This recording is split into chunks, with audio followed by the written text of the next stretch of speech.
እሺ ተመልካቾች እንዴት ናችሁ? ብሔራዊ ባንክ 2017 ዓመቱን ሙሉ በ12 ወራቶች ውስጥ 8 ጨረታ ብቻ ነበር ያደረገው የውጭ ምንዛሬ የዶላር ጨረታ። በሱም 470 ሚሊዮን ዶላር ነበር ለገበያ አቅርቦ የነበረው ለባንኮች ማለት ነው። 2018 ከገባ አሁን እስከ ጥር በ5 ወራት ብቻ 6 ጊዜ ጨረታ ወጥቶ 590 ሚሊዮን ዶላር ለገበያ አቅርቧል። ለነገ ደግሞ 500 ሚሊዮን ዶላር ጨረታ ዛሬ አውጥቷል። በድምሩ በ5 ወር ብቻ 2018 ከገባ በ5 ወራቶች ውስጥ 1.1 ቢሊዮን ዶላር በጨረታ እያቀረበ ነው። ይሄ በጣም ትልቅ መጠን ነው። ይሄ ገበያው ላይ ምን አይነት ትርጉም ሊኖረው እንደሚችል የተወሰነ ሀሳብ ልሰጣችሁ ፈልጌያለሁ። እስከ ዛሬ ጨረታ ማውጣት ከጀመረ አሁን 16ኛ ዙር ላይ ደርሷል። እንግዲህ የነገው በ19 የሚገባው ሲደመር 16 ጊዜ ጨረታ ወጥቷል እና እስከ ዛሬ ከቀረቡት እጅግ በጣም ትልቅ የሆነውን መጠን ዛሬ አውጥቷል። ነገ ጥር 19 የሚገበያይ ማለት ነው። እንግዲህ ለመጀመሪያ ጊዜ ጨረታ ወጥቶ የነበረው 2016 ሪፎርም ከተደረገ በኋላ ነሐሴ 1 ነበረ ተደርጎ የነበረው። ከዛ ቀጥሎ 2017 ከገባ በኋላ 8 ጨረታዎችን ያደረገው። የካቲት 18 ላይ 60 ሚሊዮን አውጥቶ ነበር።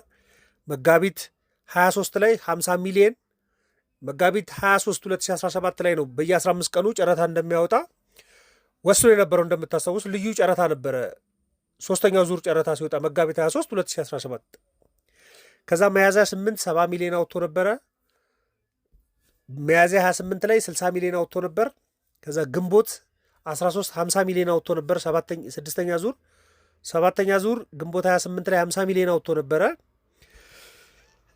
ስምንተኛ ዙር ሰኔ 12 50 ሚሊዮን አውጥቶ ነበረ። ከዛ ደግሞ ዘጠነኛ ዙር ወይም ደግሞ የመጨረሻውን የ2017ን ሐምሌ 29 150 ሚሊዮን ዶላር አውጥቶ ነበር። በስምንት ጨረታ 470 ሚሊዮን አውጥቶ ነበር እስከ ዘጠነኛ ዙር። 2017 ከገባ በኋላ ከጥቅምት 6 ነው የጀመረው። ጥቅምት 6 150 ሚሊዮን ዶላር አውጥቶ ነበረ። ከዛ ህዳር 24 50 ሚሊዮን አውጥቶ ነበር። ከዛ ታህሳስ 7 ላይ 12ኛ ዙሩን 50 ሚሊዮን አውጥቶ ነበር። እንደገና ታህሳስ 18 ላይ ልዩ ጨረታ ወጥቶ 13ኛ ዙር 150 ሚሊዮን ዶላር ቀርቦ ነበረ። ታህሳስ 28 70 ሚሊዮን ዶላር 14ኛ ዙር። እንግዲህ የዛሬ ሳምንት አካባቢ ላይ የወጣው ደግሞ ታህሳስ 28ም 70 ሚሊዮን ነበር። ጥር 12 ላይ 70 ሚሊዮን ወጥቶ ነበር። አሁን ለጥር 19 500 ሚሊዮን ወጥቷል። እንግዲህ በድምሩ እንኳን ከተመለከታችሁት በ2017 470 ሚሊዮን፣ 2018 አሁን በ5 ወር ውስጥ ብቻ 1.1 ቢሊዮን ነው የወጣው። በጣም ከፍተኛ መጠን ነው የወጣው።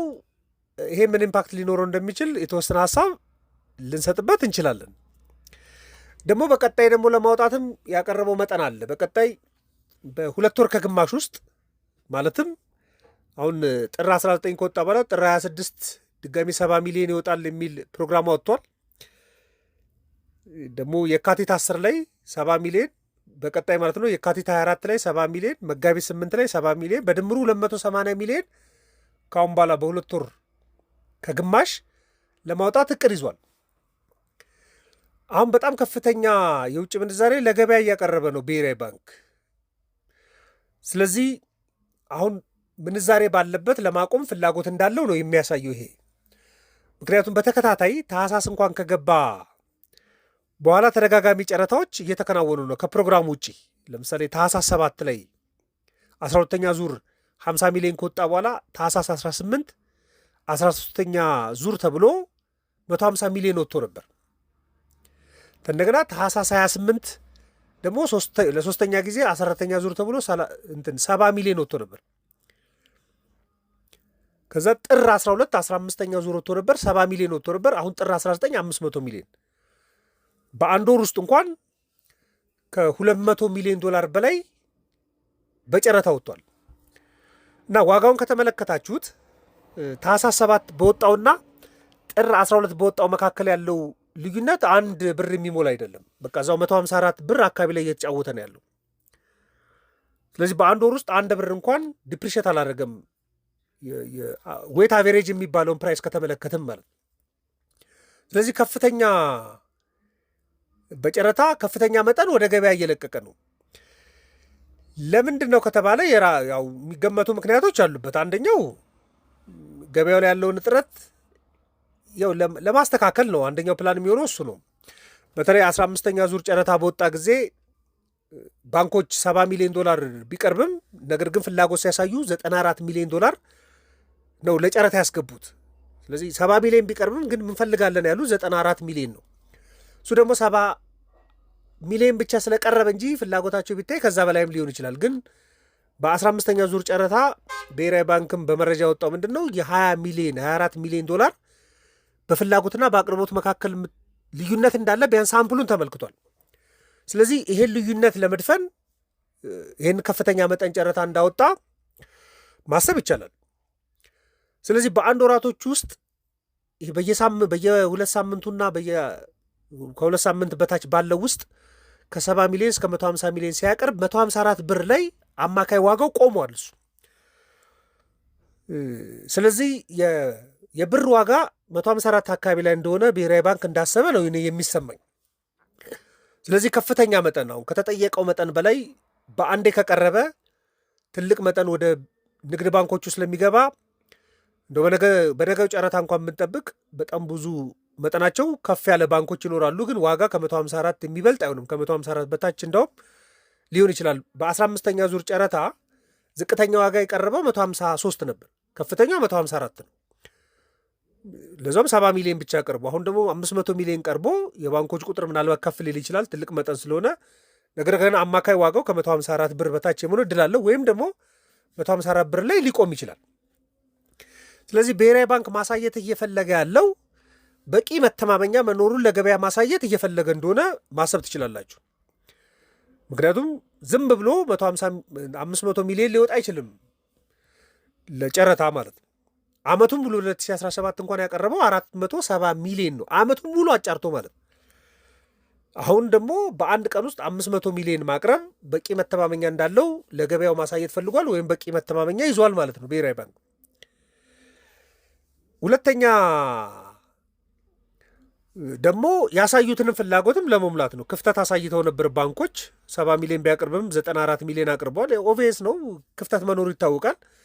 ግን ሳምፕል ከወሰደ በኋላ ክፍተታቸውን ለማሟላት ያሰበ እንደሆኑ ማወቅ ይቻላል።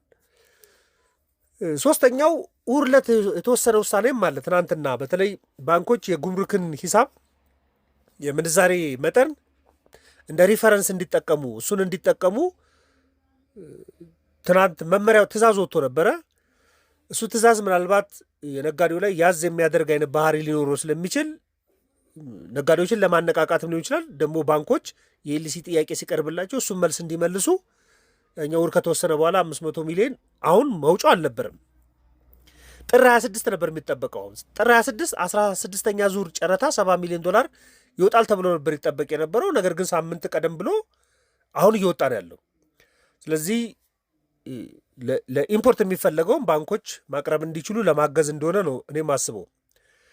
ደግሞ ለገበያው መተማመኛ መስጠትም እንደተፈለገ ደግሞ ከዚህ ቀደምም አቅርቤ ያለሁ የዛሬ 4 ቀን 5 ቀን ብሔራዊ ባንክ ማቅረብ ያለበት የውጭ ምንዛሬ ሳይሆን መተማመኛ ነው። ምክንያቱም የውጭ ምንዛሬ የቀረበ ጊዜ መልስ መመለስ ብቻ ሳይሆን እንዳለው የሚያሳይ እና ተከታታይነት ያለው ከሆነ በቂ ሪዘርቭ አለው የሚለው ስሜት ገበያው መተማመኛ እንዲያገኝ ያደርጋል። ስለዚህ መተማመኛ ማቅረብ አለበት የሚል ሀሳብ እኛም ስናቀርብ ነበር። ብሔራዊ ባንክም ይሄ ማሰብ የሚቸግረው አይደለም። ስለዚህ ለገበያው መተማመኛ መስጠት ፈልጓል። የጥቁር ገበያው ነው። ግን ጥቁር ገበያው በጣም ብዙ ሪያክት እያደረገ ነው ለማለት ትንሽ ያስቸግራል። በዚህ ወቅት ላይ ዋጋ በተለወጠ ቁጥር ጥቁር ገበያው በጣም የተጋነነ ዋጋም እያሳየ አይቀጥልም እና ጥቁር ገበያውንም ታክል ለማድረግ እንዳሰበ መረዳት ትችላላችሁ። ደግሞ የአይኤምኤፍ ኮሜንትም አለ።